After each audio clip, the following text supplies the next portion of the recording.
Hello everyone, peace be upon you. Before we begin, don't forget to hit the like button and subscribe, and stay with me until the end of the story. Also, leave a comment telling me which city and country you're watching from. I'd love to see how far my story has reached. For those of you who have already subscribed, I sincerely wish you good health, ease in all your affairs, abundant blessings, and may all your hopes and dreams come true. Amen. Now, let's begin the story. The flight from Houston to Salt Lake City rolled out of the gate with the same routine rhythm most travelers know by heart. Passengers shuffled down the aisle, stowed bags, set phones to airplane mode, and reached for seatbelts with one eye on the time and the other on the nearest outlet. The late afternoon sun washed the tarmac in a flat, honest light. Nothing felt dramatic. Nothing warned what the next hours would demand from anyone on board SkyWest 2921. In seat 14B, Eliza Monroe sat upright with the easy posture of someone used to long rides. Brown leather jacket, gray sweatshirt, jeans. No fuss. A dull glint from a thin dog tag flashed when she shifted her shoulder, then disappeared again under the fabric. She kept her backpack at her feet, one hand resting on the strap. From the outside, she looked like every other quiet traveler trying to make a connection and get on with a week. She checked the window, the wing line, the flap track fairings, then the aisle. She wasn't nervous. She was just aware.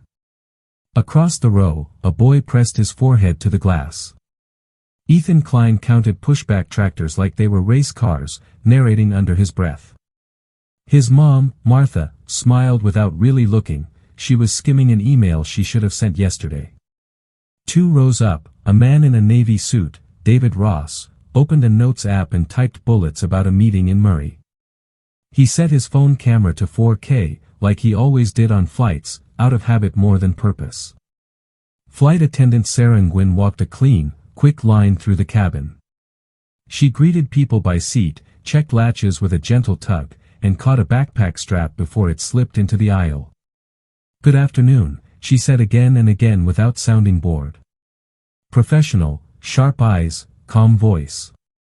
She paused at row 14 only long enough to clock a neat cabin and a passenger who didn't need anything. Then she moved on. The PA clicked. Captain Robert "Bob" Calloway introduced himself in a steady Texas baritone. Short taxi, climb to the high teens, smooth ride forecast, a little chop crossing eastern Colorado. Arrival on time. He sounded like a man who had said these lines for decades and still meant them. Up front, First Officer Danny Pierce ran the flows, fingers working switches and screens that were familiar enough to feel like furniture. They rolled. The nose lifted. Houston slid backward, and the Gulf humidity gave way to a clearer, colder sky layer by layer. Eliza watched the wing flex, not with fascination, but with a mechanic's habit. She checked the wash of the aileron, the crisp movement when it trimmed. Her eyes moved to the engine pylon, then back inside. She didn't take video. She didn't need proof. She read the airplane by feel. Crews brought the predictable sights, rows of earbuds, a couple of paperbacks, the glow of tablets. The cabin settled into a low hum. Sarah started the first service with a practiced rhythm, cans and cups, ice that clicked against plastic. Martha helped Ethan tear the lid off apple juice. David answered a Slack ping and then gave up when the Wi-Fi dipped. Eliza kept her attention on small things most people miss. The pitch of the fan packs when the temperature changed. A slight delay on a ding from the forward galley. A notch in the engine tone when they took a minor power change. None of it meant trouble by itself. All of it was data. Outside the windows, the flat middle country began to heave toward the front range. October light turned more silver than gold, and cloud bases gathered into stacked layers that looked harmless from a distance. The forecast had called it occasional turbulence. Every pilot learns what that can mean over Colorado. Wind rolls off rock like water off a dam. It doesn't ask permission. Sarah paused at 14B. "Anything for you, ma'am?" "Water's fine." "Thanks," Eliza said. Simple. Clear. No extra words.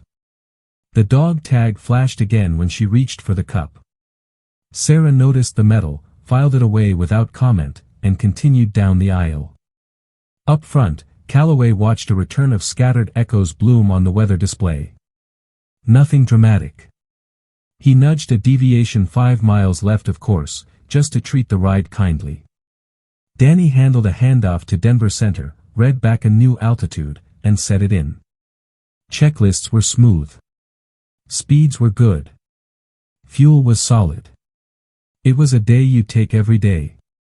The cabin felt at first as a soft, irregular ripple, seat tracks creaked, ice rang against plastic, a bag thumped inside an overhead bin. People looked up, judged it, and looked down again. Eliza's hand left the water cup and settled on the armrest. Not tight. Just set. She watched the wing again. The flex took a faster beat, then smoothed. Martha tucked a blanket around Ethan's legs. "You okay?" "I'm fine," he said, like 9-year-olds do when they're not sure if they should be brave or ask questions. David lifted his phone and caught a quick shot of the cloud deck ahead, more out of habit than intent. "Pretty wild sky," he said to nobody. Another 5 minutes and the sky built a little more attitude. Nothing violent. Just layered and busy. Calloway eased a power change they'd barely feel. Danny ran the seatbelt sign back on with a chime and a soft note on the PA for everyone's safety, "Please remain seated." Sarah checked latches again. She kept her voice low and direct, a confidence people can borrow without knowing they are. At row 14 she caught Eliza's eye, and for a half-second something like recognition passed between two people who read airplanes for a living without needing to say it out loud. Then Sarah moved on. Eliza adjusted her jacket and shifted her backpack with her boot so the strap wouldn't slide into the aisle. She glanced at the forward galley, then at the curtain line by the cockpit door. She didn't expect to go anywhere. She didn't want to. She was a passenger today. That was enough. The first Real jolt came clean and quick, like a pothole you don't see until you're already past it. A couple of gasps, a few tight laughs, a child's quick squeak. The wings rode it out and settled. Calloway's voice came over the speakers, calm and plain. "Ladies and gentlemen, we've got a few bumps ahead. We'll keep it as smooth as we can." Eliza exhaled once and let her shoulders drop half an inch. Her eyes stayed alert. She counted 3 breaths, listened to the engine note, and took another sip of water. She didn't look scared. She looked present. Denver Center cleared 2921 a touch lower to step them under a messy layer. The descent would help the ride, or it wouldn't. That's the West. The route bent toward Colorado Springs airspace on the way to their planned path north. Out the windows, the clouds thickened into an honest gray that didn't care who was on board. Martha pressed the call button, then changed her mind and waved it off when Ethan smiled at her. David typed 2 words, "over Rockies," then closed his phone again. Sarah's cart locked into the galley with a solid click. She checked the jump seat belt by habit. Eliza watched the ceiling panels for a flicker that didn't come. She traced the rhythm of the airflow with her ears. She wasn't waiting for trouble. She was acknowledging that airplanes tell the truth if you let them. A quiet girl in 14B, another name on a manifest, one more seat in a long aluminum tube moving west with a schedule. If anyone had looked straight at her, they would have seen what everyone sees before a story starts, a traveler keeping to herself, polite, steady, and forgettable. The story had already started. No one knew it yet. Not the boy with the apple juice. Not the man with the notes app. Not the flight attendant counting headrests.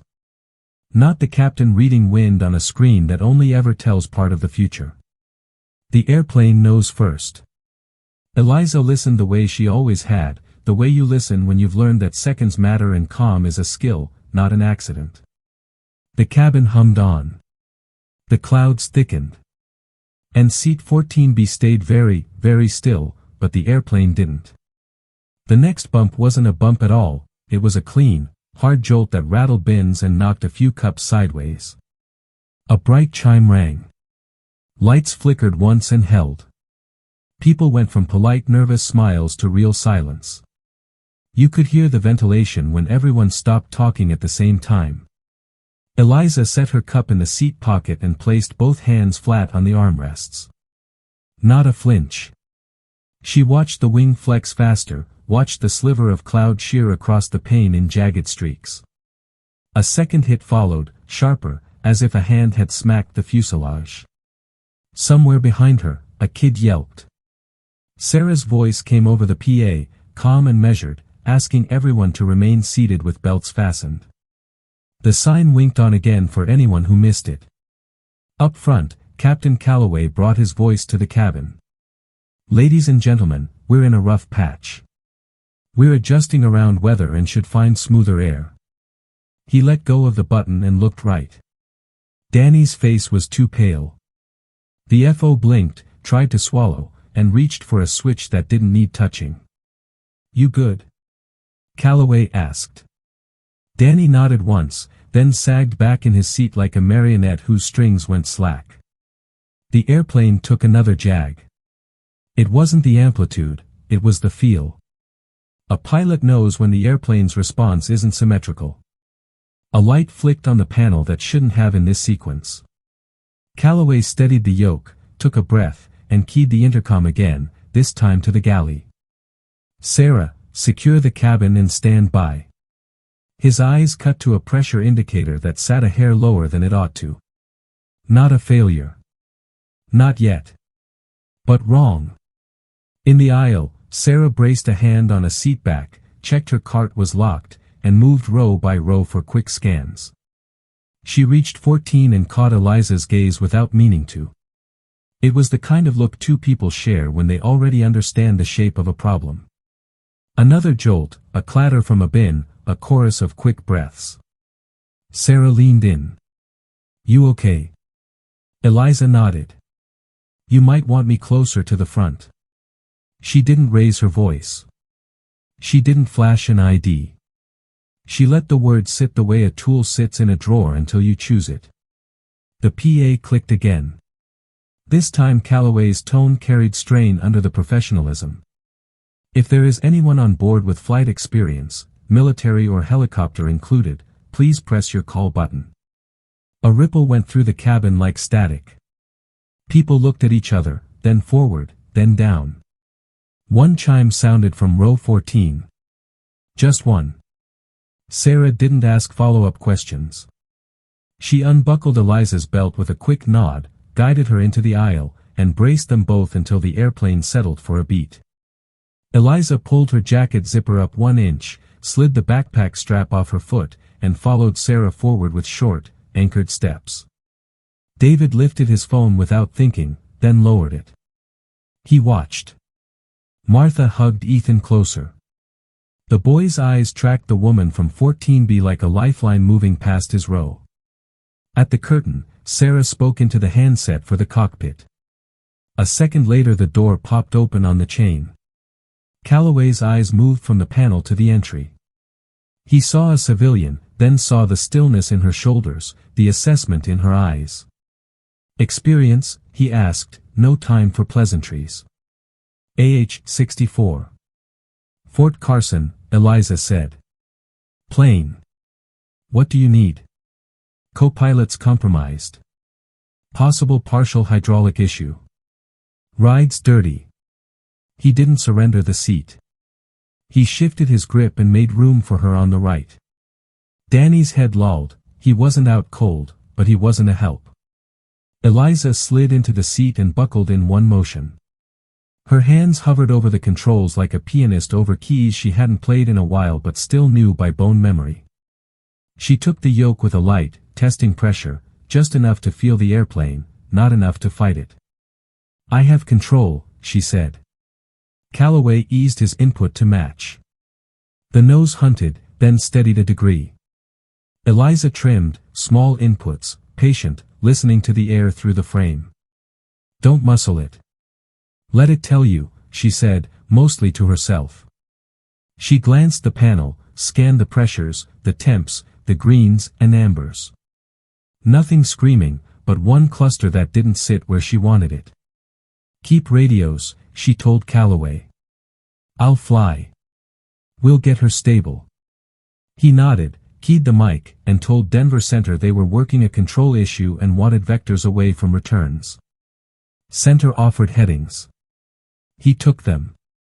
Back in the cabin, Sarah clicked into her jump seat, kept eyes on row 1, and fielded 3 call lights by not moving until the airplane stopped tossing them around.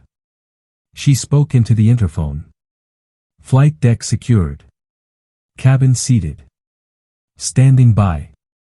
Comm goes both ways through a wire. Eliza worked the problem. Slight power change, settle the pitch. Tiny roll correction, wait, confirm, correct again. The airplane's shudder eased from a rattle to a rough purr. Bumps were still bumps, but the sequence smoothed. Okay, she said. You've got a sticky response on one side. Treat inputs like you're steering on ice. No sudden moves. Calloway breathed out slowly. Copy. Options. Get clear air or get on the ground, Eliza said. She didn't sugarcoat. We're close to the springs. Terrain's ugly but the field can take us. Weather? He brought up the latest. The line ahead was dirty but workable. Winds quartering, rain, occasional lightning. Not ideal. Not prohibitive. She tapped the checklist with a knuckle, verified the items that mattered, and left the ones that would only steal time. We briefed the cabin. Keep it simple, she said. Calloway nodded and hit the PA. He told the truth the way good captains do. Mechanical issue. Extra caution. Professional help up front. Belts tight. Crew prepared. The cabin listened and, somehow, believed it. Danny stirred, mumbled something about a checklist, and tried to sit up. Eliza put a hand on his forearm. You're okay. Stay still. He blinked, focused on her face, and went quiet. Calloway asked the question any captain asks when someone else sits in his right seat in his airplane. You good to take us down? I'm good to take us down, Eliza said. No drama. Just a decision that changed the shape of every minute that followed. Center cleared them for a turn toward Colorado Springs. Vectors came like stepping stones across gray water. Eliza matched them, felt the airplane agree when she didn't rush it. She nudged the descent, conservative and clean. We're not racing the storm, she said. We're threading it. In the cabin, you could sense the shift without knowing why. The ride was still loud, still busy, but the motion had a rhythm now. People breathed with rhythm. Martha loosened her grip on Ethan's shoulders by a fraction. David closed his eyes for one count, then opened them and stared at the curtain like it could part again and explain everything. Eliza set her jaw the way people do when the plan is simple and the work is not. She rolled her shoulders once, reset her grip, and watched the VSI, the horizon, the needles, the rain starting to smear on the glass. We're going to the springs, she said, quiet, to the room, to the airplane, to herself. The front range didn't make space so much as it dared them to earn it. The scope showed returns stacked like broken teeth. The first hints of lightning sketched the clouds ahead. Eliza trimmed again, found the pocket between push and pull, and kept the nose where it belonged. We'll brief final when center buys us a hole, she said. Calloway glanced sideways. He had flown since some of his passengers were in grade school. In 10 minutes he had learned exactly how much he trusted a stranger from 14B. He keyed the mic, Denver Center, SkyWest 2921 requests priority handling to Colorado Springs due to control issues. The answer came back without debate. Eliza didn't nod. She didn't smile. She flew. And somewhere behind a locked door, a whole cabin of strangers waited to find out if the quiet woman in 14B could carry them the rest of the way, would cross weather and mountains that didn't care about anybody's schedule. Eliza kept her hands light and her eyes moving. Calloway worked the radios. Center stepped them down in clean chunks, turning them toward Colorado Springs with priority handling. Rain hit the windshield in blunt sheets. Lightning lit the clouds ahead for a blink and was gone. The airplane answered every small input like it needed a half-second to think first. That told her enough. "Let's get ahead of it," she said. "Fuel status?" "Good for the Springs Plus contingency," Calloway replied. "Not a holding day." "Then we won't hold," she said. She checked the hydraulics page again. The numbers held, but one side lagged when she asked it to do something fast. "We treat roll like a stubborn hinge. Small moves." He nodded. "Copy." In the cabin, Sarah unlatched her handset and kept her voice steady. "Ladies and gentlemen, we are diverting to Colorado Springs for a precautionary landing. Please remain seated with seatbelts fastened tight." She added nothing extra. People filled the silence with their own thoughts. Martha kissed the top of Ethan's head. David filmed nothing now. He watched the curtain and listened to the engines modulate like a metronome you could feel in your chest. Center gave them a descent to an altitude that made the terrain real. The scope showed return stacked to the west. Winds at Kos were quartering, gusty, wet. Eliza pictured the runway in her head as coordinates and slope, then added water on asphalt to the math. "We'll plan a stabilized approach.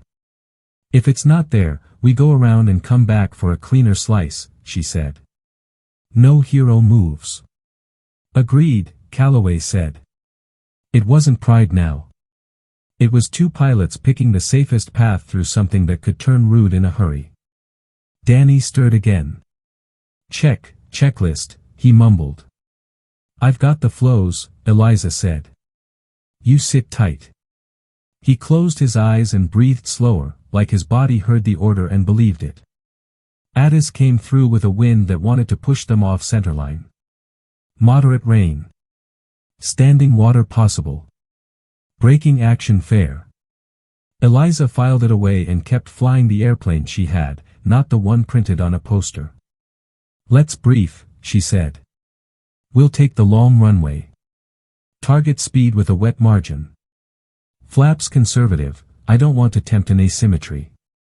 Gear when we're ready, not a second early. You've got radios and callouts. I've got the airplane." "Runway 17 right," Calloway said, scanning. "Localizer available. Glide good." "We'll take the localizer, but we'll fly the airplane, not the needles," she said.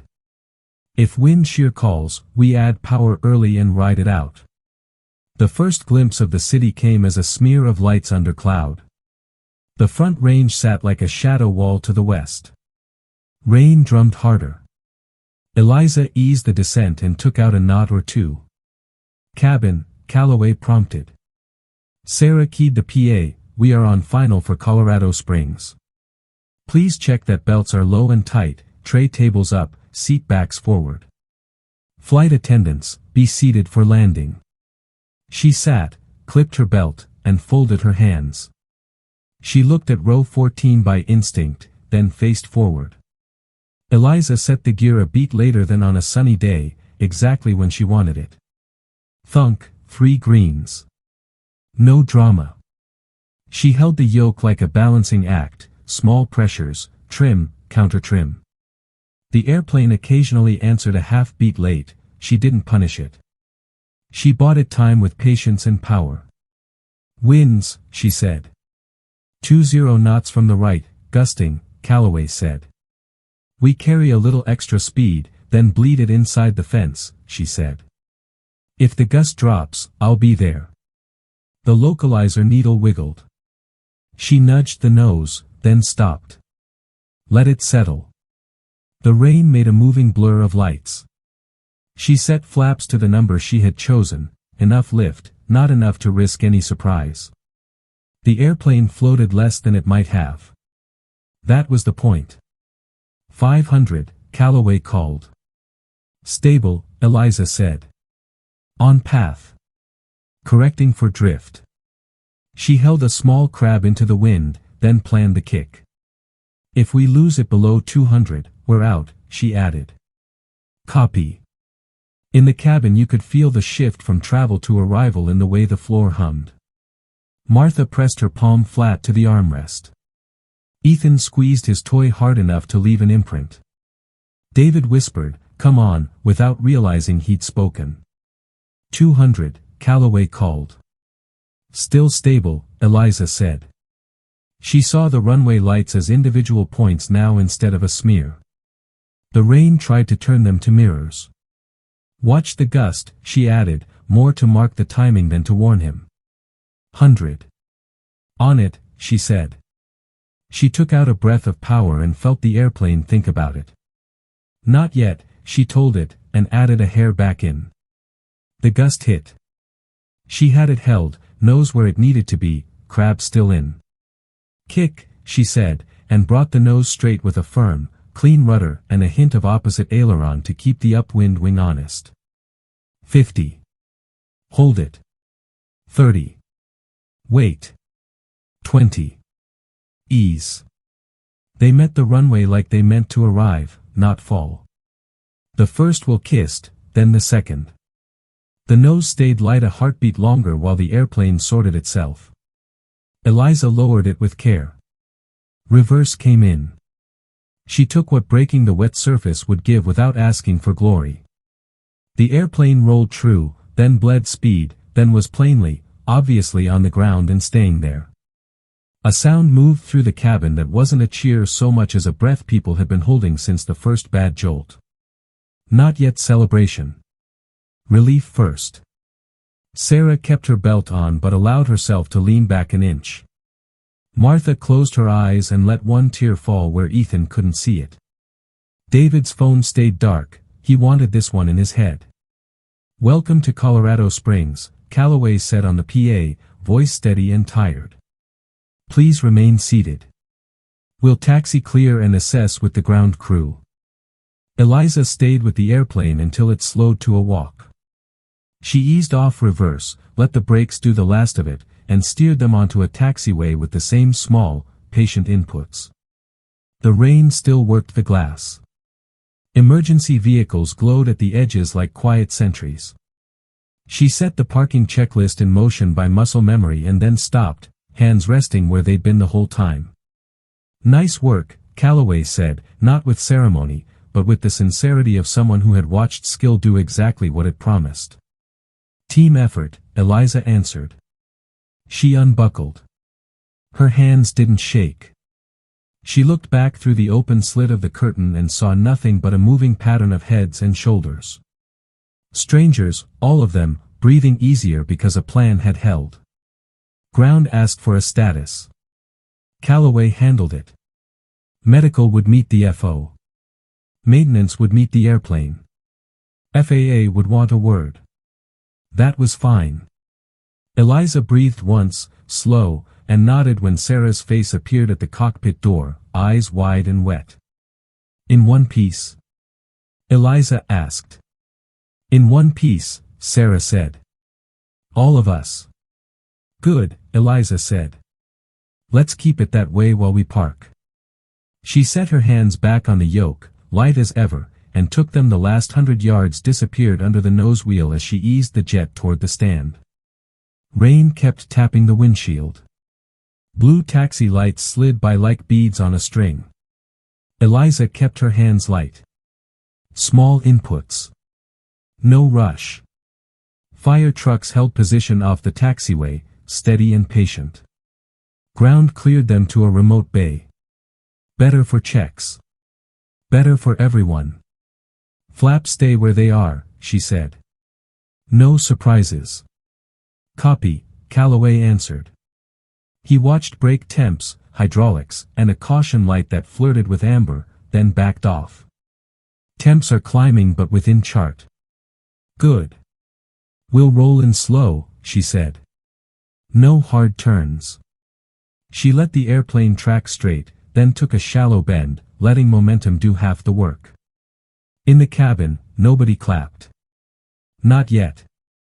People looked at each other with the quiet, dazed focus of those who just walked off a ledge and landed on a lower roof. Sarah stayed in her jump seat until the nose straightened with the bay. She stood, checked the door status lights, and waited for the call. They came to a smooth stop on chocks, not brakes.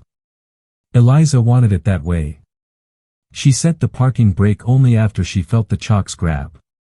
Set, she said, and took her hands off the yoke. It was deliberate. It told the airplane, and the captain, and herself, that the part only she could do was over. Engines idle, Calloway said, working the flow. A smell like hot metal drifted forward. He paused, checked, then looked at Eliza. Residual, she said. Rain on hot gear. Keep packs on for now. Let's see what the temps do. He nodded. He brought one engine to cut off. The fan wound down with a long, tired whine. The rain picked at the glass. The other engine held at idle for power while ground units moved in. The interphone chirped. Sarah's voice was calm. Flight deck, forward galley. Cabin is quiet. We have a smell mid-cabin, passengers reporting hot but no visible smoke. Eliza answered. Hold doors disarmed. Belts fastened. We'll advise. She turned to Calloway. Let's get eyes outside. He keyed the radio. Ramp, we may have hot brakes. Request visual check on mains. No smoke inside. Standing by. Copy, SkyWest 2921. We're on your left side, a ground lead replied. Seeing steam only. No flame. Recommend fans and time. We've got extinguishers staged. Eliza looked at Danny. He was awake now, pale and sweating, but responsive. You with us? Yeah, he said, voice hoarse. Sorry. No sorry. You're okay, she said. Med will meet you. Calloway reached for the PA. He stopped when Eliza shook her head slightly. I've got it, she said. He let her. She pressed the switch. Ladies and gentlemen, we have parked at a remote position. We're letting the aircraft cool and be checked by ground crews. Please remain seated with your belts on. We will not be evacuating unless instructed. You're safe. We'll update you shortly. The words were simple. The room believed them. You could feel it in how the cabin exhaled. Martha touched Ethan's cheek. David put his phone in his pocket and wiped his eyes with the heel of his hand. A minute stretched long. The smell thinned. Brake temps nudged down one tick. The caution flirted with off, then off. Rain hissed against the fuselage. Eliza watched the numbers like a doctor looks at a monitor that has finally stopped doing weird things. Okay, she said. That's better. Ground confirms no smoke, Calloway reported. FAA requests we keep passengers on board until they arrive at the stair truck. They're 2 minutes out. Med is in convoy. Eliza nodded. We'll disarm when stairs contact and chocks confirmed. Let's keep it clean. She looked at the overhead. Every switch meant something. She didn't touch any she didn't have to. Sarah stepped to the forward door to look through the porthole. Red beacons flashed on wet concrete. A stair truck lined up with the L1 door, deliberate and square. A marshal raised a hand for stop. Chocks again. Thumbs up. Sarah smiled before she could help it. Doors may be disarmed, Calloway called. Sarah disarmed, cracked the lever, checked the slide indicator, and looked back to Eliza for a nod she did not need but appreciated. Eliza gave it. The forward door opened to a sheet of rain and a wash of cold air that felt like a rinse after heat. A ground agent in a yellow jacket stepped up, face serious.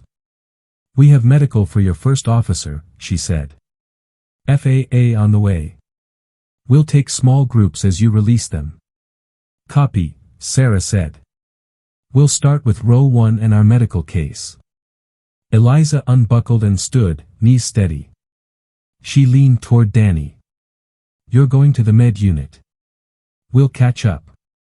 Thanks, he said, meaning far more than that. She stepped out of the seat and faced the cabin. She didn't expect to be seen. She was. Heads turned. Relief hit like a second landing. Nobody surged. Nobody shouted. Gratitude is quiet when it's real. Sarah took the PA, we will deplane by sections. Please remain seated until your row is called. Take only essential items. Watch your step on the stairs. It is slick. She started the flow. It worked. People obeyed.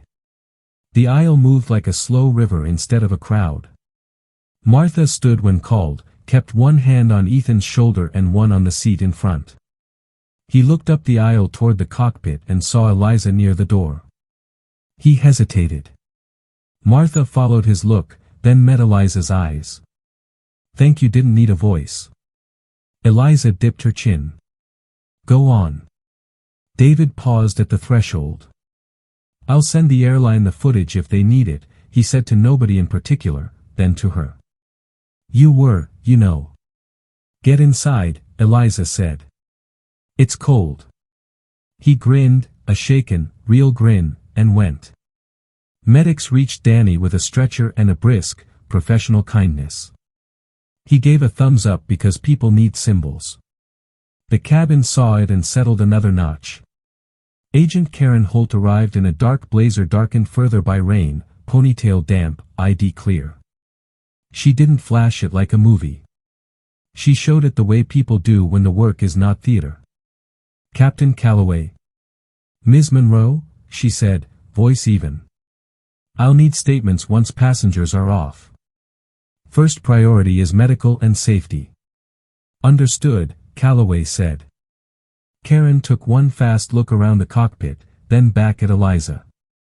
Not admiration. Assessment. Respect measured by habit. Nice job keeping it on the runway, she said. We'll talk. Happy to, Eliza said. She meant it in the way professionals mean it, cooperation, facts, and no ego. The last rows cleared. Sarah walked the cabin twice, checking for sleeping passengers, left behind bags, that one phone that always slides under a seat. She closed bins, straightened a belt, and finally allowed herself to breathe. Outside, the rain eased from steady to light. The fire truck crew stood easier. Ground gave a new thumbs up. Brake temps read normal. The airplane sat like a big animal at rest after a sprint. Eliza stepped onto the top of the stairs for a second, under the overhang. The air smelled like wet concrete and jet fuel and relief. She let it cut through the last of the adrenaline. She looked back at the seat that had been hers, 14B, now just fabric and a number again. She looked forward at the door that had changed everything. Then she went down the stairs into the rain because there was still work to do. Karen paced her at the bottom. We'll use the mobile office. It's warm. Coffee's bad but hot. Hot is good, Eliza said. They crossed the tarmac. Behind them, the aircraft loomed quiet and compliant, engines silent, lights steady. Ahead, a cluster of tents and vehicles buzzed with the ordered noise of an airport dealing with an event and refusing to call it an emergency now that it wasn't. Inside the trailer, warmth hit hard. A table. 2 chairs. A recorder. A stack of forms. Karen sat. Eliza stayed standing for a beat until her legs decided they were done pretending they didn't need a chair. She sat.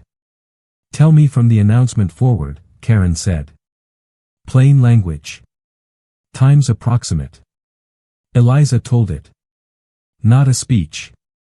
Just the sequence. The jolt that wasn't right. The call button. The door on the chain. The panel. The feel. The plan. The approach. The flare. The rollout. The taxi. The decision not to evacuate because data said wait. The numbers and the reasons.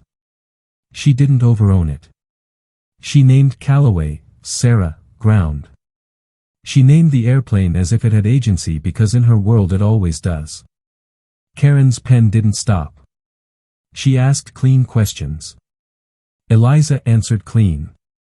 Outside, sirens throttled down and moved away. The storm walked east. Somewhere in a warm bus, Martha texted her sister. Ethan fell asleep against her shoulder, toy in hand. David typed a single sentence to a group chat and then deleted it, deciding it could wait. Last question, Karen said. When you pressed the call button, did you know you were going to land the airplane? Eliza thought about it for half a second. I knew I was going to do whatever the airplane needed, she said. Landing was the job it gave me. Karen capped her pen. That'll do. She stood and offered a hand. It wasn't ceremonial. It was thanks. Eliza shook it. A knock at the door. Callaway leaned in.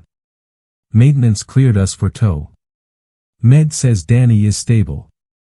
Company wants to move passengers to the terminal. Good, Karen said.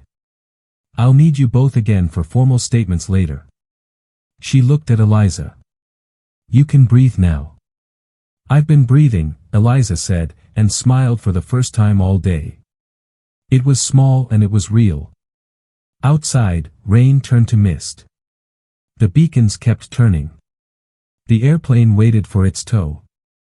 And for the first time since the sky went wrong, there was nothing left to do but walk toward the terminal lights and let the noise of a normal airport swallow what had almost been anything but. But the noise of a normal airport couldn't swallow everything. It dulled the edge, sure, but the day still clung to people's clothes and voices. A shuttle bus took the first group toward the terminal. Another pulled up with heat blasting and fogged windows. Sarah guided families up the stairs, steady and practical. Callaway checked with ground one more time, then let maintenance do their work. Karen kept a small circle moving, medics to Danny, ops to baggage, security to cordons, nothing dramatic, just the quiet choreography that comes after chaos. Inside the warm bus, Martha finally let her shoulders drop. Ethan leaned against her and slept like kids sleep after a scare, hard, sudden, mouth open. She brushed hair off his forehead and looked out at the ramp.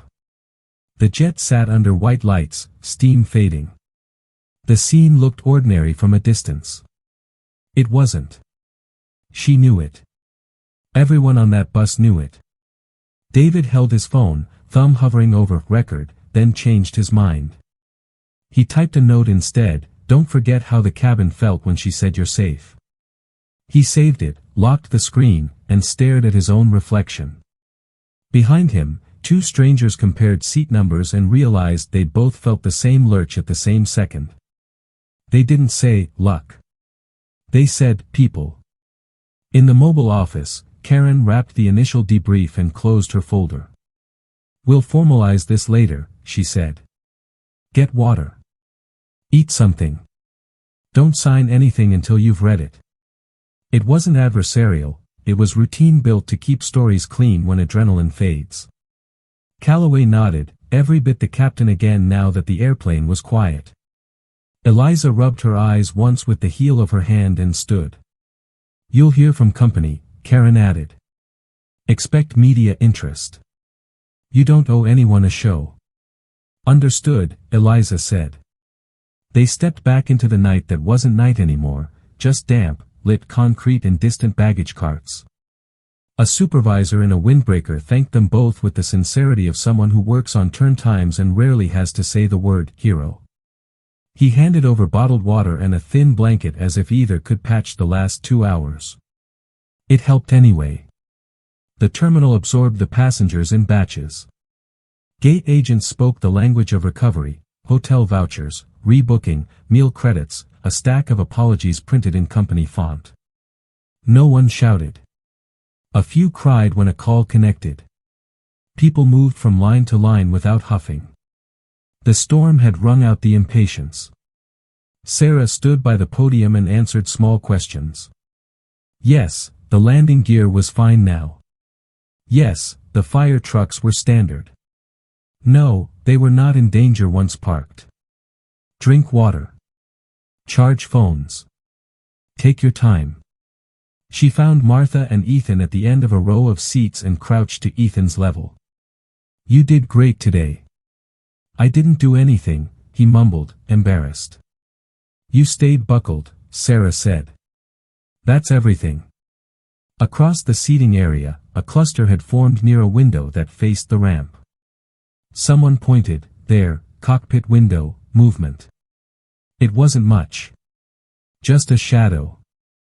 People stared as if the airplane might wave back. When Eliza and Calloway emerged from a side door, it took them a second to realize half the gate had gone quiet. Not a cheer. A hush. Then scattered applause like rain on a roof, not loud enough to embarrass, just enough to mark a moment. Eliza lifted a hand once. Calloway nodded and kept moving. They did not linger. Company ops steered them to a conference room turned break room. A tray of sandwiches, coffee that had been good 10 minutes ago, and an HR rep who led with, "Thank you," before anything else. "We'll handle media," the rep said. "You can choose to speak or not. FAA will set formal times. For now, here's a quiet corner." It wasn't fancy. It was enough. Danny arrived with a blanket around his shoulders and a pull socks on his finger, grinning at the look both of them gave him. "I'm fine," he said. "Docs say dehydration and a vasovagal thing. I'll hate that word all week." "You scared us," Calloway said. "You landed us," Danny shot back, looking at Eliza. "And I owe you about 1,000 coffees." "Take the medical," Eliza said. "Rest." He saluted with 2 fingers like a kid, then sat and let the blanket do its job. Phones finally came alive. News alerts found their way to screens in soft pings: diversion to COS, storm over front range, passenger assists in landing. Words ran ahead of facts, as they do. David's inbox filled with requests once his name surfaced from a recorded ATC mention. He typed one sentence to a reporter: "I'll share when I've slept." He meant it. Karen reappeared at the doorway with a small smile that wasn't unprofessional, just human. "Formal statements tomorrow morning," she said. "We'll keep it local. No surprise cameras." She looked at Eliza. "You holding up?" "I'm good," Eliza said, and then told the truth. "Tired." "That's allowed." Martha approached with Ethan in tow, unsure if she should cross an invisible line. Sarah waved her in. Martha tried to speak and felt the words catch. She put a hand to her chest, took a breath, and tried again. "Thank you," she said to Eliza. Simple. Full. "He thinks you're a superhero."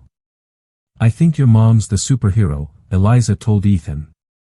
"She kept you calm." He considered that, then nodded like a 9-year-old signing off on a deal. "Can I ask a question?" "Sure." "Were you scared?" Eliza didn't dress it up. "I was focused," she said. "Scared comes later if you let it." "I try not to." "Okay," he said, satisfied. He held out the little toy plane he'd carried all day. "You can have this." Eliza shook her head. "You keep it. It's yours. But maybe write today's date on the wing so you remember what you learned." "What did I learn?" he asked. "You stayed buckled. You listened. That's how people help." He smiled, shy and proud at the same time. Martha mouthed, "Thank you," again and pulled him into a hug. By midnight local, rebookings were done. A shuttle lined up for the hotel. People took sandwiches for later like travelers everywhere, food as proof the day is finally ordinary again. Sarah clocked out and, before she left, touched Eliza's shoulder. "You ever want to fly cabin instead of cockpit?" she joked lightly. "I've got a jump seat with your name." Eliza laughed once, a short sound that loosened something tight behind her ribs. In the quiet after the crowd thinned, Calloway leaned on the windowsill and looked at the airplane. "You know," he said, "in 30 years I've had maybe 5 flights that define all the others. This was one." Eliza joined him. "The jet looked small from here. It'll be a PDF in someone's training module by next month," she said. "Bulleted. Clean. No smell of rain." "Maybe that's fine," he said. "If it helps the next crew." "It will," she said. Her phone buzzed. A message from a name she hadn't seen since Carson. "You okay? Word travels. Proud of you." She typed back, "Good. All safe." Then pocketed the phone and let the silence sit. Karen's last pass of the night was quick. "We're good until morning," she said. "Company will comp rooms. Try to sleep. And if you replay it when you close your eyes, that's normal. It fades." "Does it?" Eliza asked. "It gets quieter," Karen said. "Usually." They walked toward the exit with the last of the crew, down a corridor that smelled like coffee and carpet cleaner. Outside, the mist had lifted. The city lights pushed back the dark. A hotel shuttle idled by the curb. The driver held the door with a kind of ceremony nobody mocked. On the ride, nobody spoke much. Danny dozed. Sarah texted her mom that she was okay and put a heart she'd never admit to using. Calloway stared at nothing and saw the runway numbers anyway. Eliza watched her reflection in the black window glass and let the picture of the panel drift apart and go. She counted her breaths the way she had in the seat, 3 steady, 1 deeper. It worked here, too. The hotel lobby looked like every late-night lobby in America: lamps, a ficus, a front desk clerk who spoke in a soft voice because it felt right. Room keys clicked on the counter. Bottled water thumped into a cooler bin. They rode an elevator that hummed and stopped a half-inch short of level because elevators always do. Hallway. Door. Quiet. Eliza set her jacket on the chair back, lined her shoes by the wall, and stood there a long moment letting stillness find her. She didn't turn on the TV. She didn't scroll. She sat on the edge of the bed, elbows on knees, and let the day sort itself. Fear didn't arrive. Gratitude did, quick and clear: crew, ground, a cabin that listened, a machine that answered patience with patience. Her phone buzzed once more.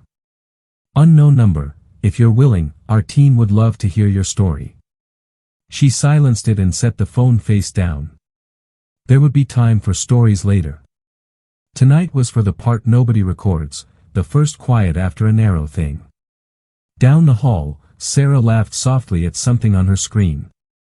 In another room, Calloway wrote 3 lines in a notebook he kept for exactly this kind of night and closed it.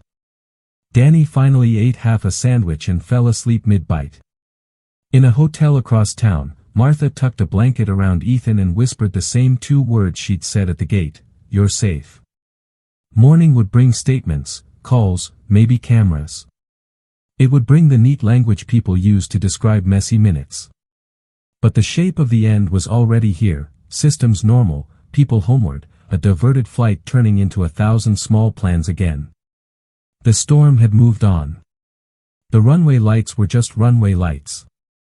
And the woman from 14B, who had flown what needed flying, finally laid back, closed her eyes, and let the room go dark, and when morning came, it brought fluorescent light, burnt coffee, and the quiet shuffle of people who had work to finish. Eliza woke before her alarm. She sat up, stretched her neck, and felt the kind of steady fatigue that says you did the hard part already. Shower.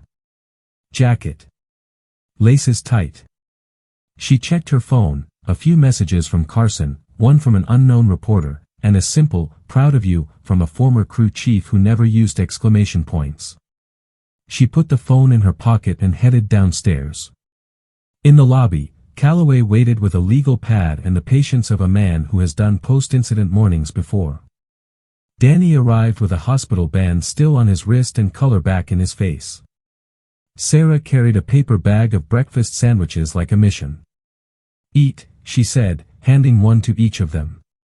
"You can thank me later." The shuttle ride back to the airport was calm.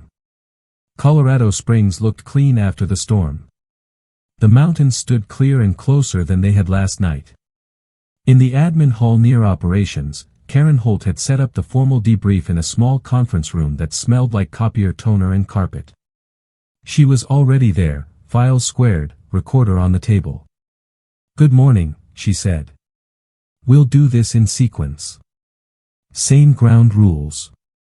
Facts, not drama." They went through it again from the moment the PA asked for anyone with flight experience. Times. Callouts. Checklist items verified and items purposely deferred. The decision to divert. The choice of runway. The wet margin on speed. The gear timing. The flare. The rollout. The no evacuation call based on brakes, smoke reports, and ground confirmation. Karen asked clean questions and wrote clean notes. No one tried to polish anything. No one needed to. A safety rep from the airline stepped in for his part. He asked about CRM, about who called what and when, about tone and clarity on the flight deck. He said, "Thank you," again in a way that didn't feel like a line. He asked Eliza if she would be comfortable providing training notes later. "What helped most?" he asked. "Small inputs," Eliza said. "Treat the airplane like it's on ice. Don't chase. Let it tell you. And be honest on the PA. People can feel the truth." "Noted," he said, and meant it. They broke for 10 minutes so Karen could check a detail with maintenance. In the hall, Sarah leaned against the wall and let herself smile for real. "I slept," she said. "I didn't think I would." "Good," Eliza said. "You earned it." Danny joined them, chewing slowly. "I'm off the flight line for a bit," he said. "Doc's orders. Hydrate, sleep, stop trying to be 25. He grinned at Eliza. "I'm serious about those coffees." "I'll hold you to it," she said. Back in the room, Karen wrapped the session with a simple summary. "No enforcement action indicated at this time," she said. "We'll complete the report. Expect recommendations about training, emphasis on partial control response and wet runway ops. You may get calls. You can decline. If you do speak once and keep it plain." They signed where they needed to sign. The recorder clicked off. Karen stood and shook each hand with the same even pressure. "Good work," she said. It wasn't effusive. It was enough. Outside security, the day had turned into any airport day, rolling suitcases, boarding calls, a kid in a dinosaur hoodie dragging a stuffed tail. News crews were kept at a distance, but the story had traveled. A gate agent touched Eliza's sleeve and whispered, "Thank you," then looked embarrassed she'd said it out loud. Calloway peeled off to call his wife. Danny headed to a follow-up check. Sarah walked with Eliza toward the exit and nudged her with an elbow. "You going to talk to cameras?" "No," Eliza said. "I'm going to call Carson and then catch a ride north." "Keep my number," Sarah said. "If you ever fly as a passenger again, text me so I can request your row." Eliza laughed once. "Deal." Near the curb, Martha and Ethan waited with a carry-on and 2 paper cups of cocoa. Martha stepped forward, then stopped, then stepped again. "We didn't want to bother you," she said. "We just wanted to say it right. Thank you. For the announcement. For not making it bigger than it needed to be." Ethan held up his toy plane. The date was written on the wing in green marker. "I did what you said," he told her. "I wrote it so I remember." "Good," Eliza said. "That's how you build your own checklist." "Are you famous now?" he asked, sincere. "No," she said. "I'm headed to get a sandwich." He accepted that answer, smiled, and waved. Martha hugged Eliza quick, the kind of hug you give a person you'll never see again but will always remember. By afternoon, the airline issued a factual statement: diversion due to weather and a control anomaly, safe landing, no injuries, thanks to crew and an experienced passenger. Short, correct, no mythology. A local paper ran a headline that used the words quiet and seat because headlines always do. David sent 3 photos to the airline's safety team privately and declined interviews. Tell it from the cockpit, he wrote. They're the story. Eliza rented a car and pointed it north along I-25. The sky was wide and honest, the ground still wet in low places. Past Monument Hill she pulled off at a turnout where you can see the Air Force Academy spires and the long lines of the runways.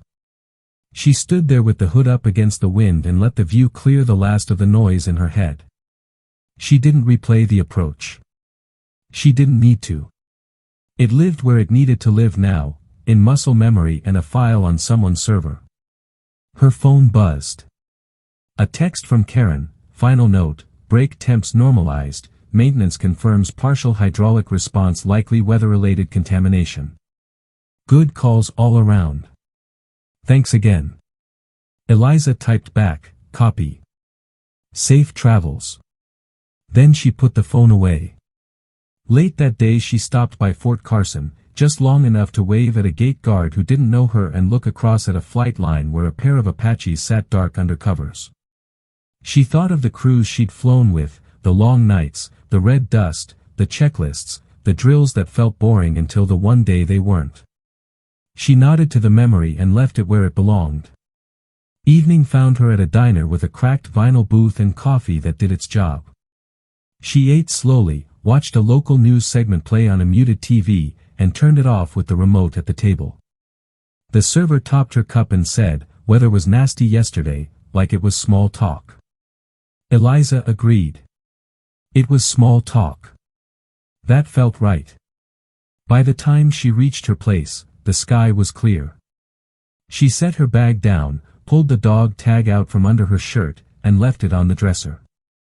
She opened a notebook she kept for training notes and wrote 4 lines.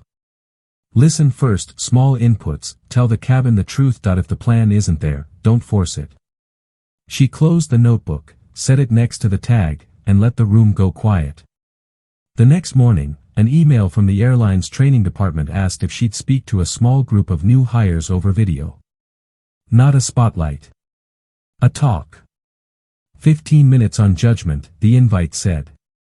She said yes. She didn't prepare a speech. She planned to say what she'd already written. Somewhere a week later, a slide deck would quote her without using her name. A wet runway briefing would mention patience like it was a checklist item. A flight attendant in another state would keep a cabin still with a voice everyone could borrow. A kid would keep a toy plane on a shelf with a date on the wing and remember that seatbelts matter. A captain would ask on a rough day, "Any pilots here?" and mean it without shame, because humility keeps airplanes honest. None of that would make headlines. It didn't have to. The point of the story wasn't that a quiet woman in 14B became something else. The point was that when a cabin needed calm and a cockpit needed hands that listened, someone showed up with both. The rest of it, the claps, the messages, the short articles, would fade the way news fades. On a clear afternoon not long after, Eliza walked past a gate and glanced at a jet parked in honest light. She didn't stop. She didn't need the moment. She had work and groceries and a normal day to get on with. She smiled once, small and steady, and kept going.